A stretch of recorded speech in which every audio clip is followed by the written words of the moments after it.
Joe, welcome to the podcast, mate. So this is Your Fitness Story, episode 2 on the SRFitness podcast. Appreciate your time, buddy. Mate, thank you very much for having me on. It's been, well, it will be a pleasure, I'm sure. We've worked together in the past, good friends and stuff now and friends within the industry. So I look forward to telling you what I know, some of what I know. I appreciate it, mate. I'll dive into your story a little bit. You know all mine, so we'll go into your. Let's address the elephant in the room then. What's going on with the Barnet? The Barnet, right. So, well, it's not so much anymore. It's, come on. It's getting there, isn't it? Yeah, no, it's getting there now. So, as I said to you just before, it was in 2019, I decided to shave my head for charity and didn't really like what I saw when it started. Obviously, it started to obviously recede, to go back, and I didn't really like it anyway. And it's kind of an opportunity came up for me to work with a company called the British Hair Clinic. Also did look around as well, but all of the the work that they've done, the transformations from it's like a pre and post transformation, like a body transformation, but obviously exactly. Not quite 12 weeks though. So take a bit longer. Yeah, a little bit longer. So I just decided, you know what, I'm one of those guys who I'm always preaching, be happy, do what makes you happy. So long as you're not upsetting anyone else, do what makes you happy. And I was like, you know what? I wasn't 30 at the time, I was 29 at the time, and I was like, you know what, I'm just getting started in life. I'm just getting started. I'm in a good position whereby I can afford it. Screw it, let's do it. And I was like, I looked into the implications of what could happen, the aftercare, how long, what you've got to do after with regards to post treatment and stuff. And I was like, do you know what, I'm just gonna get it done. Took a dip, and obviously it was good timing me because I competed last year, didn't I? I competed in October. Longest prep of my life ever. And then so I waited till after that, and then it was kind of nice because I'd finished competing. Post show, it's quite nice to have a bit of a detox, come off of all the bits and bobs, like chill off with training and stuff, because I'd absolutely battered myself for 8 months. Yeah. And mentally and emotionally. And that was it's quite nice. So I did it then, and then obviously you have to have time off of training. So I had a month, which is the longest I've had off training since I began when I was 15 years old. But yeah, no, it's starting to come through quite nicely now, and I'm really happy with the new line. The hairs are coming through, so yeah, I'm buzzing. You have a full set soon, maybe looking like me with a slick back. That's it, mate. I'm after that. So let's take it right back to the start then. So you mentioned 15 when you first started training, because I remember you chucked something on your Instagram a few days back, and I was like, what the hell? You were literally like 80 kilo, if that? Yeah, that was actually when I was like playing rugby and stuff. So believe it or not, I was pretty fit. I was a bit of an athlete. So yeah, taking it all the way back, I always played school rugby, club rugby and whatnot. Well, and football and cricket and golf, swimming. One of them guys just did everything, all sports. Yeah. Loved it. Then it became apparent I was probably a little bit better or more suited to rugby, so sort of proceeded with rugby. But I was naturally an ectomorph, naturally a smaller guy, and so it didn't matter how fast I was, just getting bossed around a little bit. So I was like, a little bit bigger. So I started going down the gym, and I was end of 14, 15, sort of year 10, 11 at school. Yeah, could use the gym. I think it was Tuesdays and Thursdays at lunchtime or after school. I can't remember exactly. So we used to do that. I was started to put on a bit of a size quite quickly because no one was really training. Well, no one was really training in the gym. It was just like we'd just go and do rugby chain, that'd be it. So I reacted quite well, started to get a little bit bigger. And then went from there. And then in sixth form, that's when, I really started to push rugby and things like that. But also one of our coaches, he was actually a bodybuilder himself, and he introduced powerlifting, like powerlifting club. And we had to do it's quite funny, we had to do trials. And basically, it's quite ruthless, really, because all the weak kids came to trials and got kicked out, and then all the strong. Straight away. Yeah, it was ruthless. So, but luckily, I was one of I made the cut, and then obviously competed for a couple of years powerlifting in the BDFPA, which is British Geography Powerlifting Association, and then won a British, European, and a World Powerlifting title within the deadlift. Yeah. Also, what else I do? I did a British record as well, which I believe has now been broken. But at some stage, I held a British record for the deadlift, which is pretty cool. You can hold on to that, can't you? Yeah, indeed.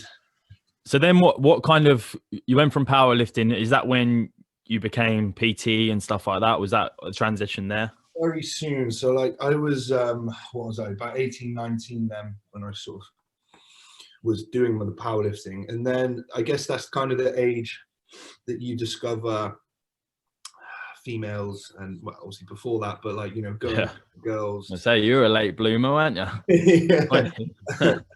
I mean, so from you know, I'd always looked for, just from training, playing rugby, I was always relatively lean, but then what I mean by that is my vision of what I wanted to look like kind of changed. It was more so, it wasn't just performance based. It was like, right now I want to have, you know, big arms, got a big chest, abs and stuff like that. You know how it is when you're sort of teenager, late teen.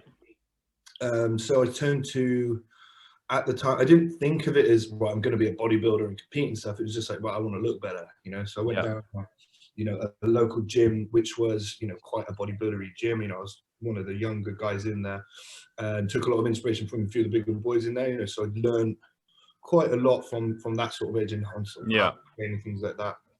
And then, yeah, that's kind of where my transition into that came. And when I was, sorry. They don't know I'm trying to record podcast now. Yeah, so at about, I actually found, it's quite funny, literally yesterday I was getting some boxes out, my PT qualification certificate. I found it, and it was 2011, I believe. So, you know, just around 10 years ago. 10 years. And yeah, so like, you know, just after that, I decided I wanted to be a personal trainer. And get into the gym, because obviously I'd been in the gym for all these years, and then I started to pick up these points, and then, you know, I was helping my friends, you know, that natural occurrence of passing it down. I was like, you know what, maybe I could do this for a job. So, you know, I started doing little bits and bobs here and there. And then what I actually ended up going to university, because I'd applied to uni. So I went to uni, I did sport coaching and development at UWIC in Cardiff, which was awesome. I had to drop out in the second year because I broke my leg playing rugby, and basically I was living in a third floor flat in the middle of Cardiff, and I couldn't get up and down, couldn't get to uni. It was just absolute carnage. So basically spent that year drinking, going out in Cardiff, not going to uni. So that usual stuff. Yeah, doing all the uni stuff. So I lived the uni life without doing uni in the second year, but it wasn't because of a lack of academia or anything like that. You know, everything was all good with all of that stuff. So obviously passed everything that I did. So, and I just dropped out because I couldn't really go, and I'd missed so much the second year. So then came home, did a couple of years working for my dad. So he owns a wood machinery business. So I went down doing that. I went to college for a year, and then I was like, one day it was just kind of like, I was like, is this it for me? Is that, you know, is this not this a bad job or anything? It does a great job and great business, but also I didn't own the business. I was getting paid by my old man, you know, and I was like, what I want more, you know, not necessarily. I want more for myself, you know, more. I want to be my own boss. So I was like, you know, I'm going to go back to uni. So I went back to uni at 24, University of Gloucestershire, and I studied strength and conditioning. I did a fast track course, so basically 3 years in 2. Obviously, then I was a little bit older, so I wasn't interested in going out and drinking and all that kind of stuff by that point. Also, 2014, when I went back to uni, was the first year that I competed. So it's almost like I went to uni and started prep. So I was very focused at that point. Age, I was starting to become a version of who I am today with regards to focus and work rate and stuff. So yeah, it was that time I went to uni for 2 years straight, didn't go out once, didn't join any sports teams.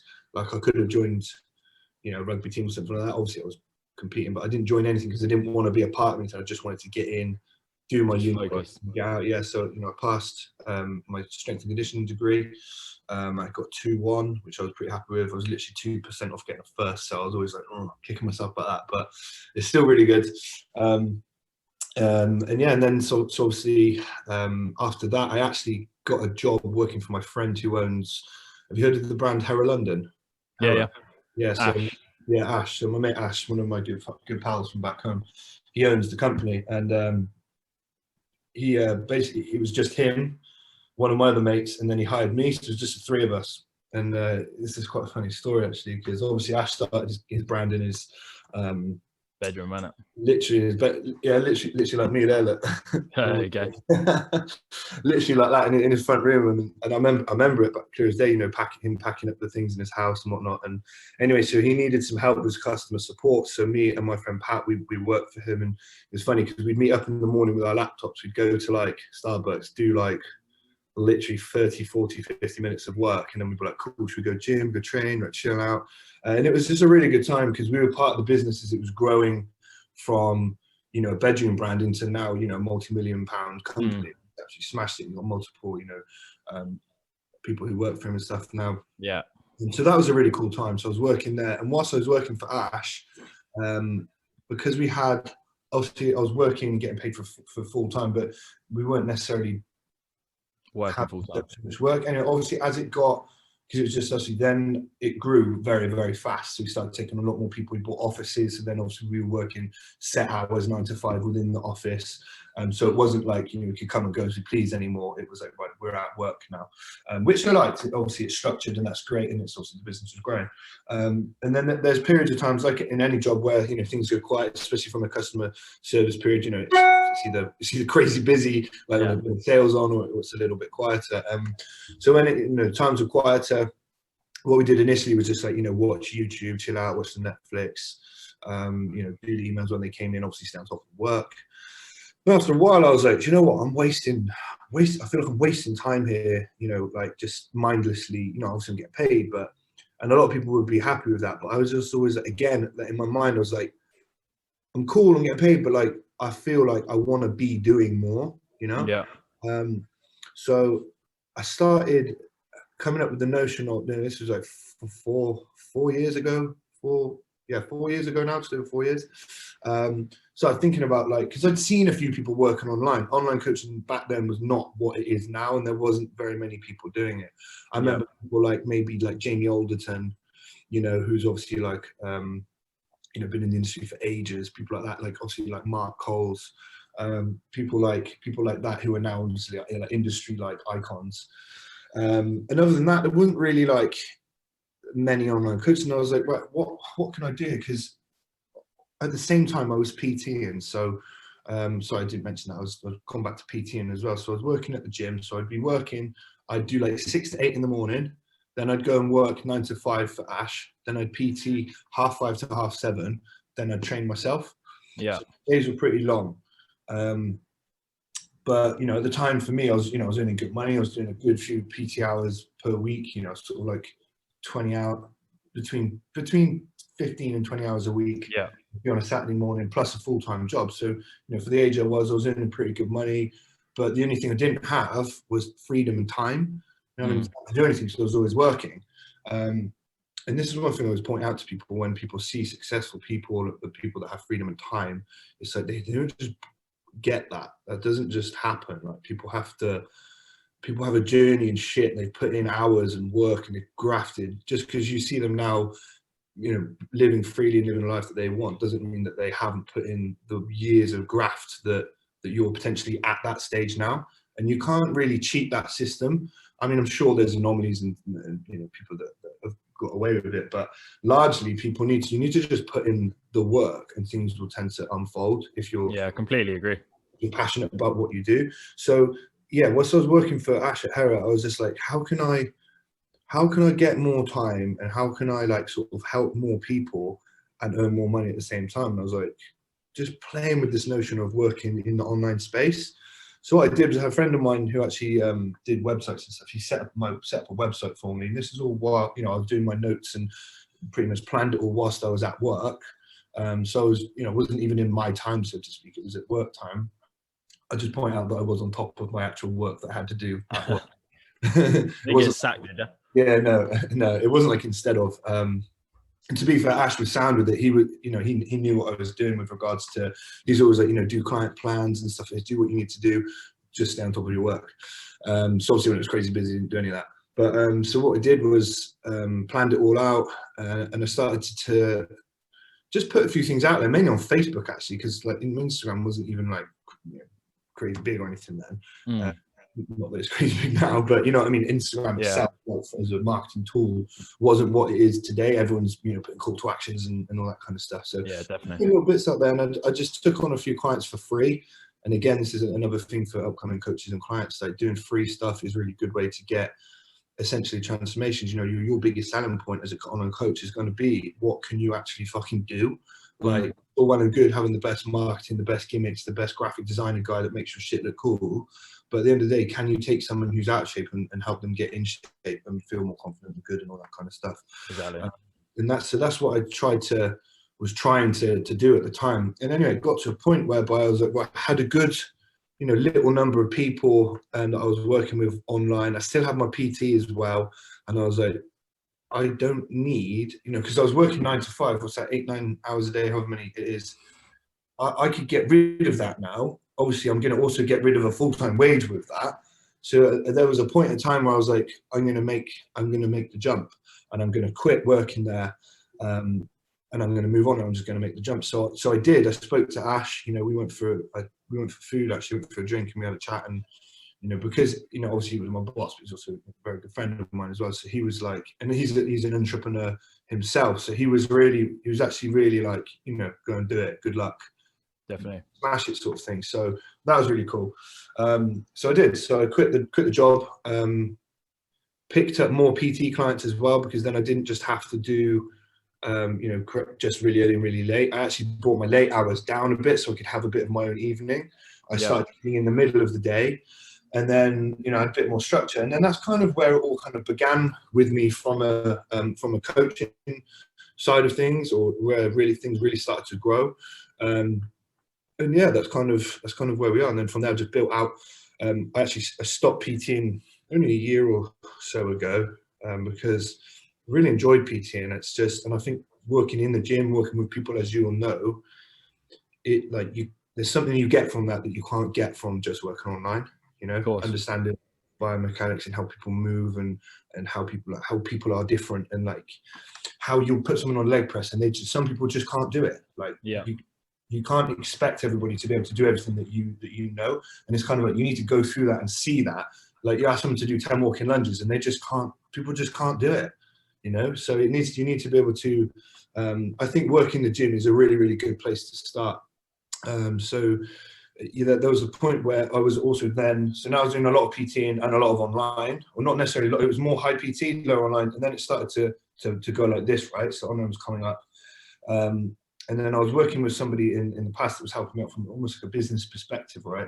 And so we were like, right, because I was PTing a lot in the morning, and then in the afternoon. And then again, I kind of had the similar problem as when I was working with Ash. I didn't feel like I had much time. I'd have a few blobs of hours here and there, but it's not long enough to really, do anything. So you go home, by the time you've had a meal and chilled out, sat down for like 10 minutes, you're like, right, shit, we'll go again. So it's not really free time. Yeah. So I was like, right, let's figure this out. What can I do? So from a PT perspective, what we did was, I was like, right, now I only work in the morning time. So I'll only work from 6 till midday. So my sessions would only be from 6 till midday. And I would never do back to back. I'd never do more than 3 back to back. Usually 2. I used to hate doing more than 2 back to back. Then I'd need a break. Just from, like, I know some people can do 10 back to back. Like, no way. It's mad, isn't it? That. Honestly, it's crazy. There's got some guys, a guy called Pete, and he's been PTing for years, and he do like 10 back to back, probably more. And I just like, I respect, mate, respect. Like, me personally, I'll just get tired. And like, you want to be good and be able to give value to your job. And I find if I did 3 or 4, by the last one, I'd just be getting tired and hungry. I suppose what a lot of people forget about like PTing in a gym is, yes, you get the hour that you pay for, but then there's probably another half an hour to an hour, which is your session plan they have to do outside of your hour. Yeah. So in theory, your, say, 30 quid an hour for PT is actually £15 an hour, because it takes you 2 hours per client. And that's what a lot of people forget, is that actually you're doing double the work for 30 quid. £30 an hour is a steady hourly wage, but realistically it's £15 an hour. So that's why I feel like potentially there's the odd few, but there's not a lot of one-to-one PTs in a gym that are that wealthy, if you like, if that's the correct word to use, because their hourly rate is actually very low. They're just putting in a shed load of hours. Yeah. And that's the difference I found with online coaching. I think definitely, and one of the biggest things for me was when I hybrided it. So I was like, right, all my PT clients, I didn't ask them, I told them, I was like, this is what we're doing now. I was like, right, you're my PT clients. We are typical. My phone's going. Keep talking, mate. My phone's going off. That house call. Look. Go on, mate. You need to take it. No. It's my shop phone. Technology, guys. Mate, Don't worry, my guy will cut that out. Bring it down. We need you. Let's hope not. Yeah, what was I saying? So yeah, basically I went to the hybrid approach. And what I was saying a moment ago was, right, so I only work in the morning, and now all of my clients, I said to them, I was like, right, I'm also now going to work with you on an online basis as well. I don't just see you for 1 or 2 hours a week and then that's it now, because I came up with this idea, and it's really obvious, and I'm sure loads of people have had the same thought, is that as a PT, right, if I work with you for 2 hours a week on a Monday and Thursday or whatever for an hour, yeah, we're going to smash it for that hour. But I don't know what the hell you're doing for the rest of the time. How on earth could I possibly ever expect you to get any kind of result? I don't know what you're eating. Don't know what you're training on Thursday and Monday or whatever. I don't know even if you are training. Yeah. Right? So I was like, right, I need to know what you're doing. Again, this was quite a few years back now. And I was like, I need to know what you're doing. So I was like, all my clients now, I'm writing you obviously diet program, training program, everything else to do outside of here. Basically online coaching, but we would do one of the sessions in the gym or 2 of the sessions in the gym, so to speak. So that allowed me again then to sort of put my prices up, because you're giving more value, adding more value, and then kind of go from there. So then with regards to like the structuring and stuff from a PT perspective, instead of working 6-7 hours a day, split over the day, I do sort of about 4 hours each morning, Monday to Friday. So that's 20 hours a week PT. Yeah. And then I would usually go and train, and then I'd spend an hour or 2 in the evenings kind of doing online work and whatnot. And then for ages, that's how I ran my business for a long time. And then it kind of got to the point whereby then I had picked up so many online clients that I was like, right, almost felt like PTing was getting in the way, because it's the time thing again. It's the time. Yeah, like, definitely. Right, and then you look at things from, right, I'm helping, say, for example, 50 people online, and then I've got 10 PT clients, right? Obviously, you're making more money from the online clients, but the PT clients are taking up 50% of your working day. Definitely. That doesn't make sense from a business perspective. So to the point where I started transitioning, I started saying to my clients, like, to the guys who I didn't think need PTing anymore, got to sort of take them onto just online. And then eventually I essentially stopped PTing. I said to the guys, look, I'm going to have to stop and go completely online, mainly because I can help more people online and be more productive with my work and with my days. Definitely. Also, obviously, from a financial perspective, that's going to help, and then I've got more time to do that job well. And then, you know, it was gutting though. It really was, because obviously it's a big step forward for me personally, and from a business perspective, to be in a position to do that. But, you know, I love people and I love human interaction. And for a long time, I found it quite hard to just sit at home or just sit in Starbucks on my own and just work. And I used to miss it, and I still do, you know. So, you know, there's something about working with people that I think that needs to be done, I think, for most people. Like yourself, you just said, I've got this. Oh, yeah. Yeah, come on. I love that. A little rep for you. Yes, I love that. I actually just pulled a t-shirt out of the wardrobe today, and it happened to be that one. It must have been fair. I was like, I've got to put it on. So we kind of covered quite a lot about business, which is great. And obviously your business has now given you the freedom to be able to probably work on yourself more time than ever before. And I think that's something I personally found when I first started my business. It was all like business. And I suppose it's got to be, because you're starting something new. You got to put everything into it. But then my training was near on non-existent. It was like I grabbed 30 minutes as and when.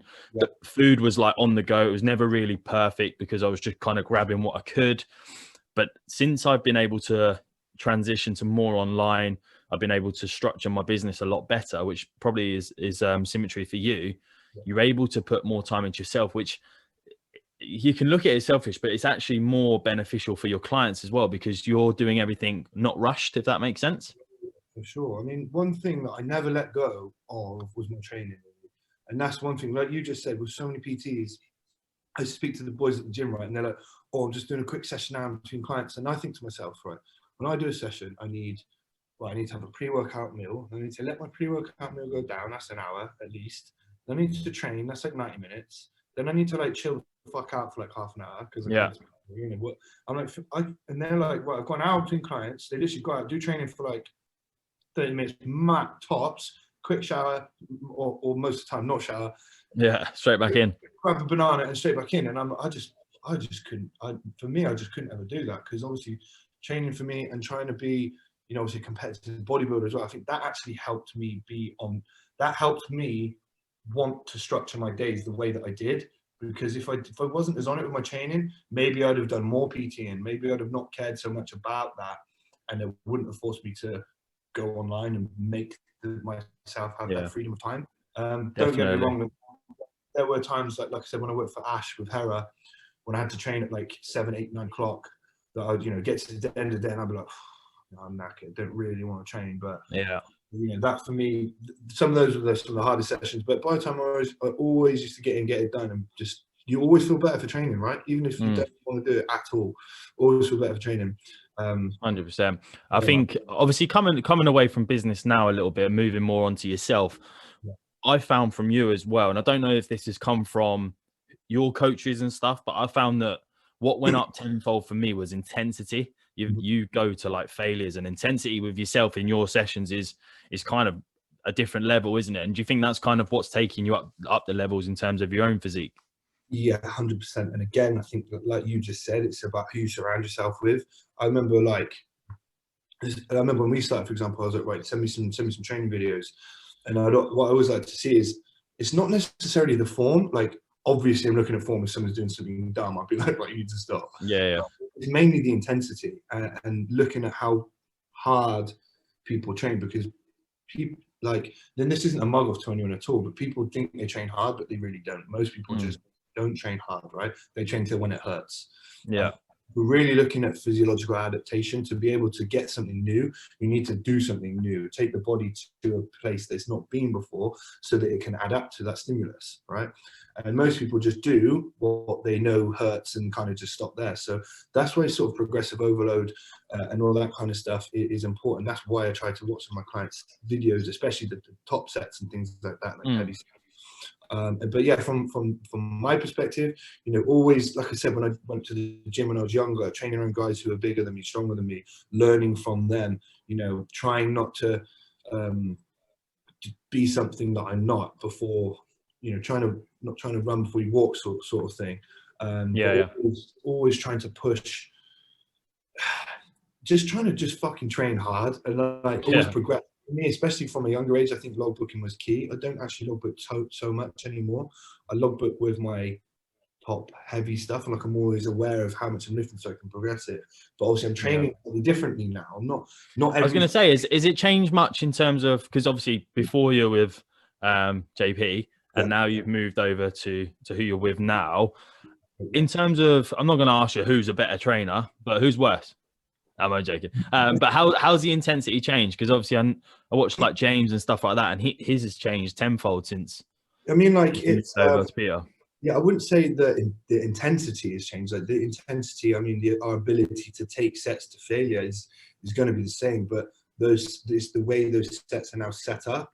Patrick's very detailed, isn't he? It's very detailed. It's very I don't know what the word is. Specific, shall we say? Thorough, isn't it? They're very thorough. You know, there's, you know, with regards to like meal timing, supplement timing, everything is very like particular and meticulous.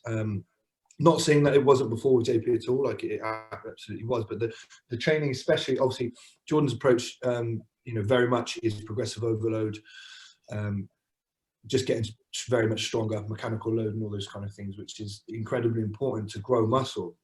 And then just some of the things that I was explaining to a friend yesterday, I just started to get, excuse me, so interested myself, training methods, and just started to do my own little thing. Not to say that I wasn't doing our plan, but, you know, things like adding my own sort of intensifiers and things that I was like, do you know what, I feel like I'm really connecting well with this.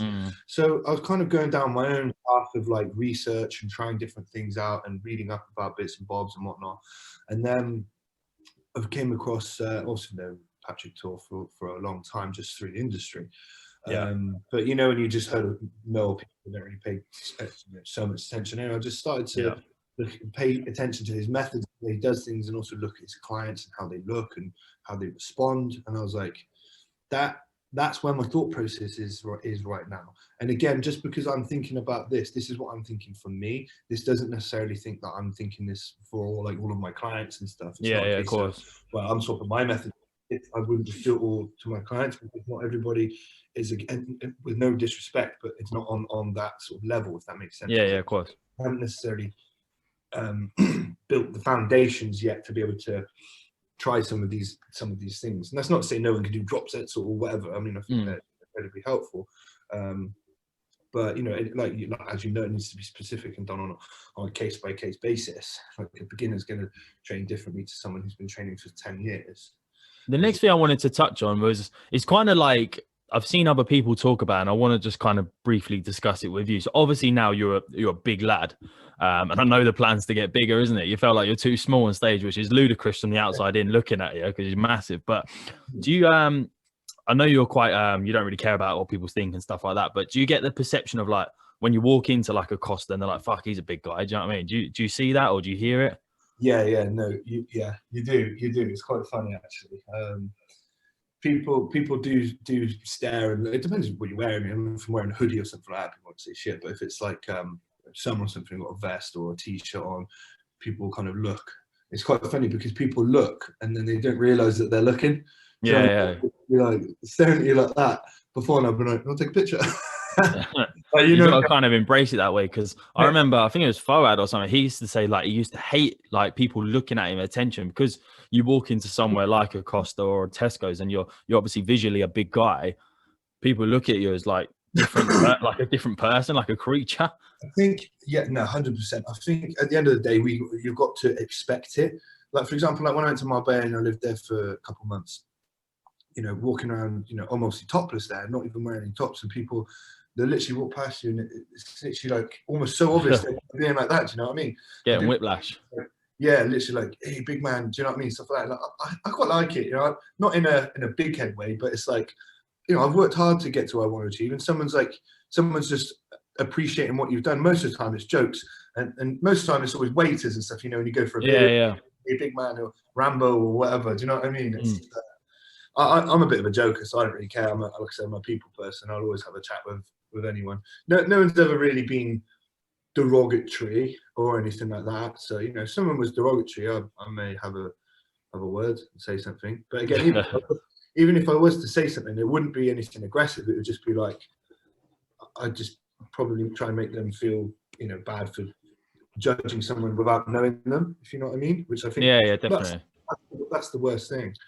And what you said before, one of the things that I used to say, if I go out on I don't really go on nights out or festivals and stuff anymore, but when I used to go like on a festival or like Ibiza or something like that, be talking to someone for a while, someone new, and they're like, do you know what? And honestly, I say, if I had £1 for every time someone said this, do you know what? You're actually all right. You are.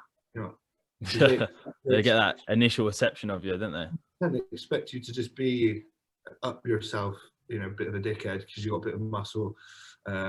I used to have a nice haircut, Yeah, used to. It'll come back, don't worry. I think maybe it's that whole bouncer thing. Like, everyone just assumed bouncers are bellends, but half the time they're not. It's just you being the bellend, hence why they have to act the way they are. Same with everything. It's the minority that ruin it for the majority, if you know what I mean. I'm sure there are some absolute assholes out there who are, bodybuilders or people who are like pretty boys and stuff like that. They come across as like players and whatnot, and get tarred with the same brush, so to speak.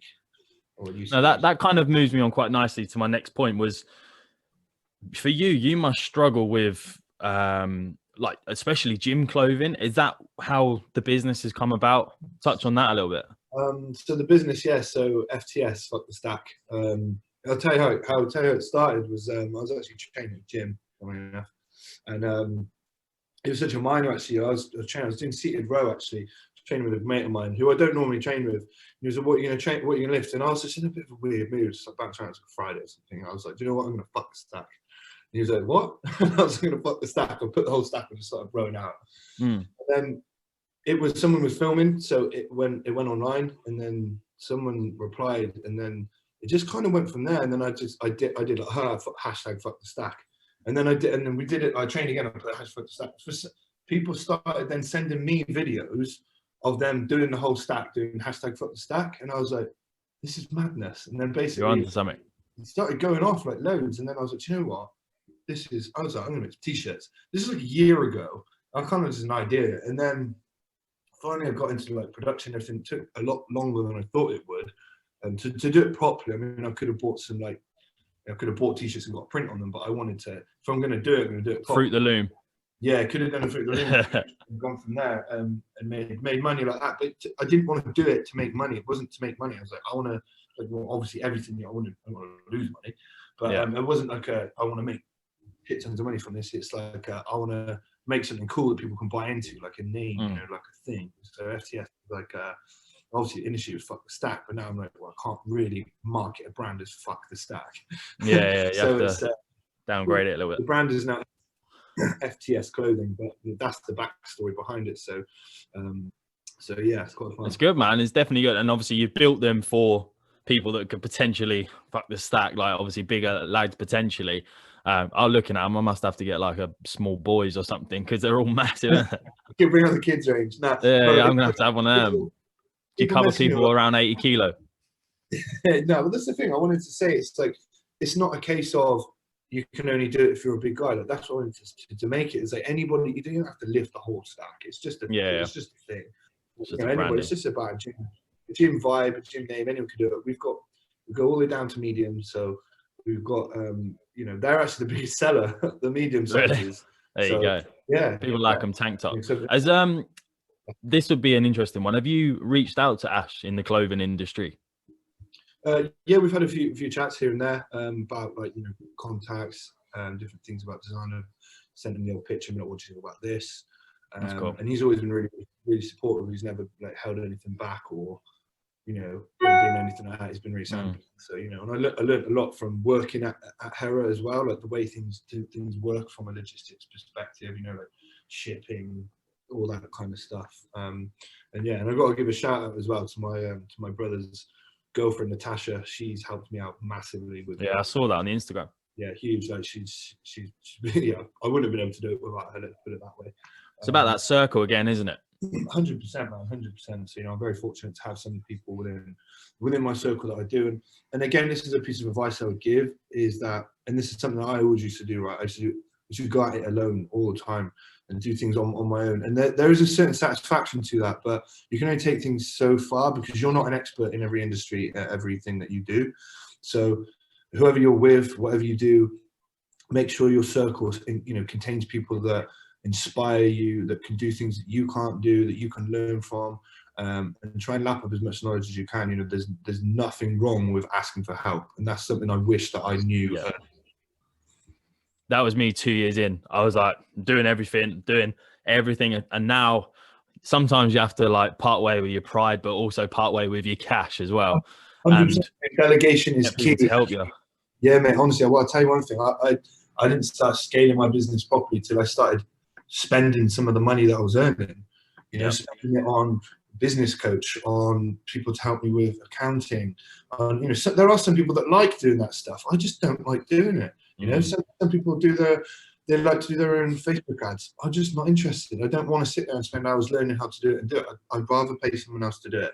And I'll pay an attention to it and understand what's going on. But I'd rather spend that time doing what I do, right?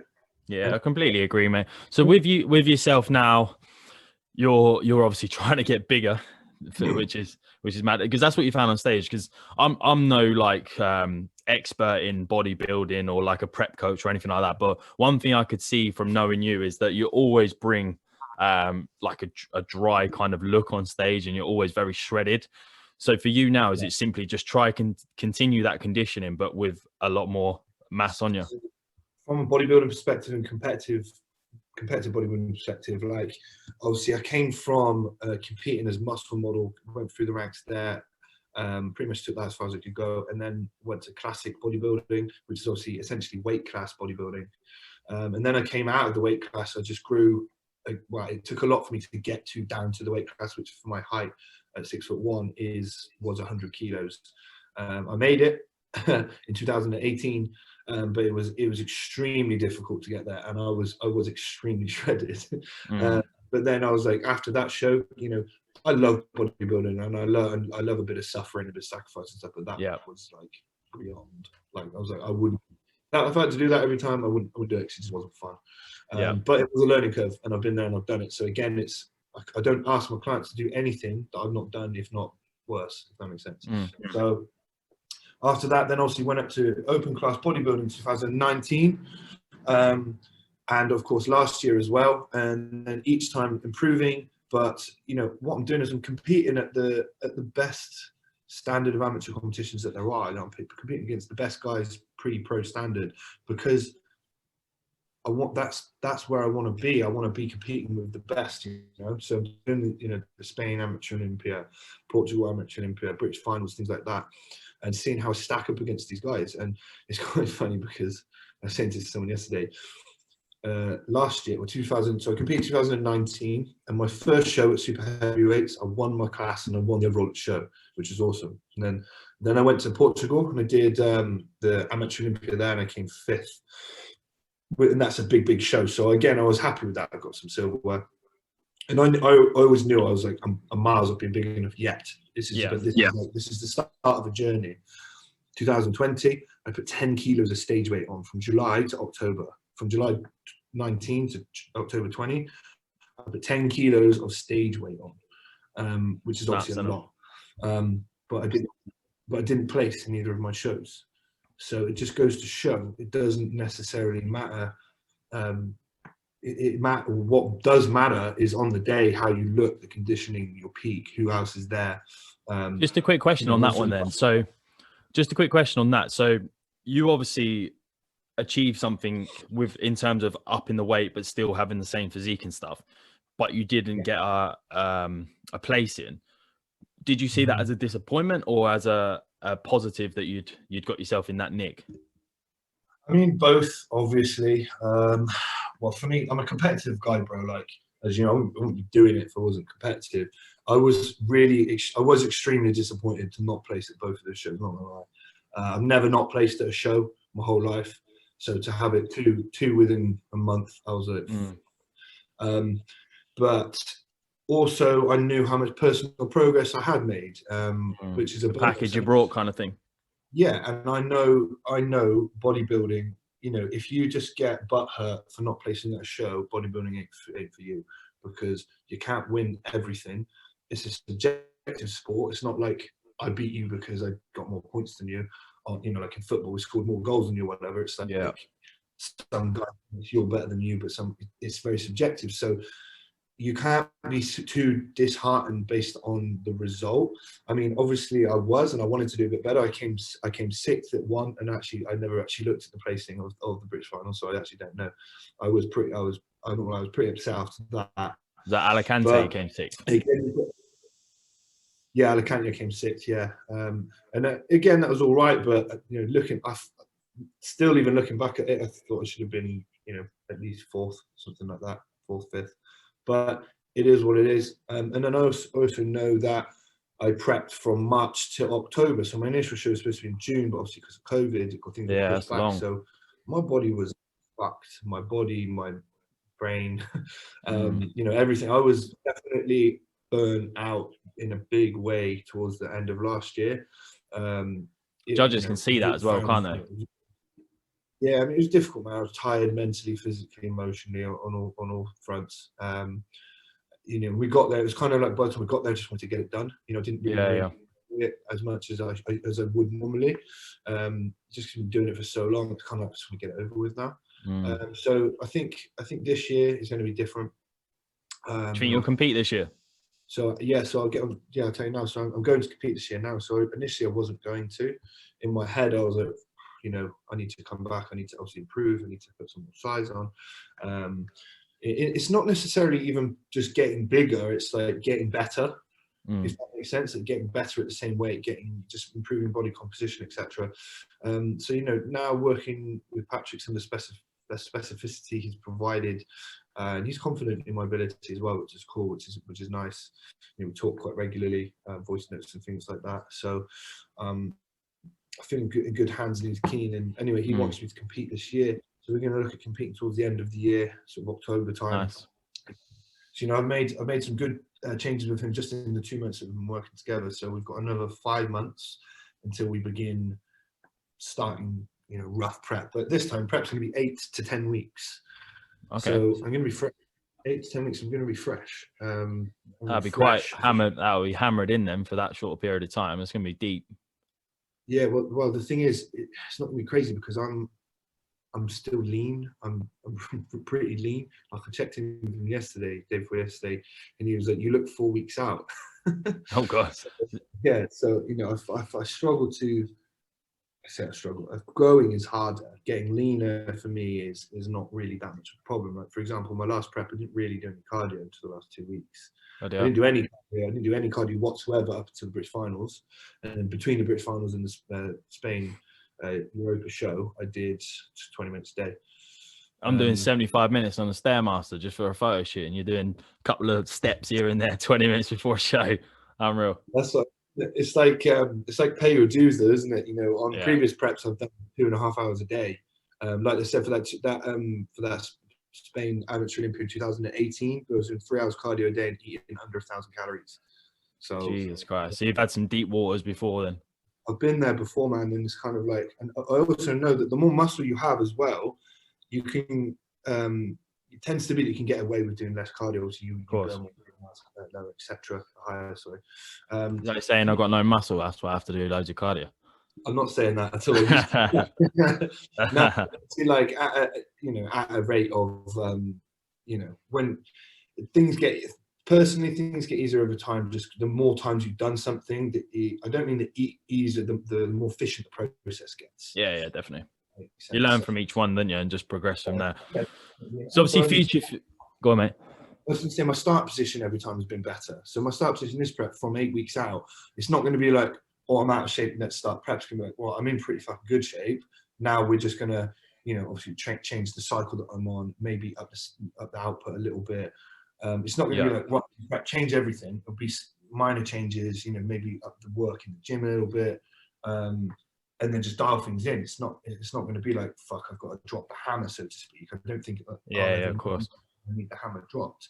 Like I said, there's pros and cons in having a fast metabolism and being a natural ectomorph. It means I can get lean without much of an issue, but growing is difficult. But once I have grown, getting lean is sweet. Yeah, that's the fun bit, isn't it? So for you, obviously, I know your future plans and the goal is to get a pro card. That's kind of like number one on your hit list. What about like other goals? Is there a certain weight category you want to be, or you want to get to a certain stage? Well, with bodybuilding, I'm in the biggest category that there is, which is super heavyweight. So sorry, I meant the highest weight you want to be. Is there a certain like I want to be on stage at this pounds? Do you know what, dude? I used to think that, yeah. Since working with Patrick, my vision on it's changed somewhat, because he said something which I said earlier. It's like getting better at the same weight. You don't necessarily have to always be bigger and heavier to be better. Yeah.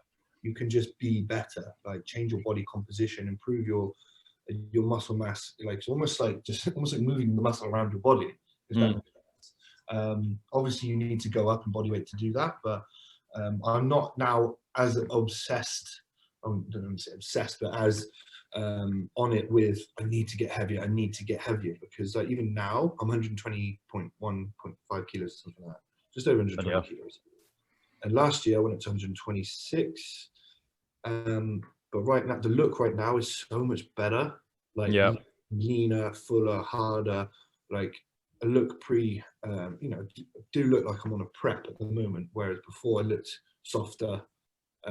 Like definitely your off season look. Do you know what I mean? Yeah, of course. And I'm better at that weight now, and that for me now is kind of more important. But also, future-wise, I don't know what the future holds, because I say when I get a pro card, whenever that may be, hopefully this year. In all honesty, I don't know what the future holds with regards to competing as a professional. No, that's good. That's interesting. That's an interesting way of looking at it, isn't it? Yeah, because I mean, realistically, it's another level. Looking at like James Hollingshead, Nathan Diasha, fucking Big Ramy. Big Ramy, yeah. Then you talk. We can talk about that another day, but that kind of size is just ludicrous, isn't it? That, I mean, realistically, for me to compete at that level, it's not. I'm not going to be competitive to compete at that level. It's just, you know, I've got to be honest with, you know, the cards that I was dealt from a genetics position. You know, I don't have bad genetics, okay, but am I built to compete as an open class professional bodybuilder? I don't know. Again, this isn't me, you know, giving excuses or writing off. I'm just being realistic because, you know, from a health perspective, we, you know, obviously we use gear, we use drugs, we use things like that are, you know, it's not exactly healthy. You know, obviously we do bloods and we bear our health in mind and look after ourselves. But, you know, I'm 30. How much more would it take for me to be a competitive pro? Yeah. Would I be competitive? Do you know what I mean? So those are decisions for me down the line. I mean, I don't know how much I'm going to progress this year. I might progress loads, and we'll see. But those are some thoughts I've been having over the past couple of months. It's exciting, though, isn't it? Yeah, it is. And then, like, I don't know what the future holds after that. You know, I'm never gonna, you know, not train and just be like, oh, fuck it, and get out of shape. Yeah. I'll always be in the gym in shape. You know, I love coaching. I love being fitness. Bodybuilding itself, you know, we'll see, man. We'll see. Yeah, man, it's exciting. Obviously, we'll touch base on that, and we'll keep in touch on that, and hopefully, maybe a year down the line, when you've got your card, you can come flash it with another podcast or something, bro. All over it, bro. Wicked. So where can people find you? Do a little plug. So probably the best place to find me, where most people find me, is Instagram at Joe Ballinger Fitness. I'm very active on there, so quite a lot of the time, you know, I'll get client inquiries on there. But if anyone just wants to just ask any questions about my training setup, you know, coaching, I don't mean my coaching, I mean, like, you know, with Patrick and all that kind of stuff, you know, what I've been up to, then hop in the DMs. I'm always, I got this thing where I reply to everybody, you know. Yeah. I don't leave anybody on red, you know. Might take me a little, you know, day or two to get back, but I always get back to everybody. And if I don't, then that's just been by an accident. But I'm very much, I reply to everybody, give everybody the time of day. So if anyone wants to ask anything, get in the old DMs. You're being active on the YouTube as well. Yeah, I'm gonna have to, when COVID's gone, I'll travel and we'll you can take me through my paces and kill me. 100%. I do. That'd be a good YouTube to shoot, actually, doing like a session that did some work on that stuff. So also I have YouTube as well. If you guys want to check that out, it's Joe Ballinger Fitness on YouTube. And then finally, my website is www.joeballingerfitness.com. Wicked, man. Like I say, appreciate your time. Best of luck with everything that's going on, and look forward to seeing you on stage, mate. Yeah, absolute pleasure, Scott. Nice to talk to you, bud. Take it easy. And you, buddy. Take care of yourself.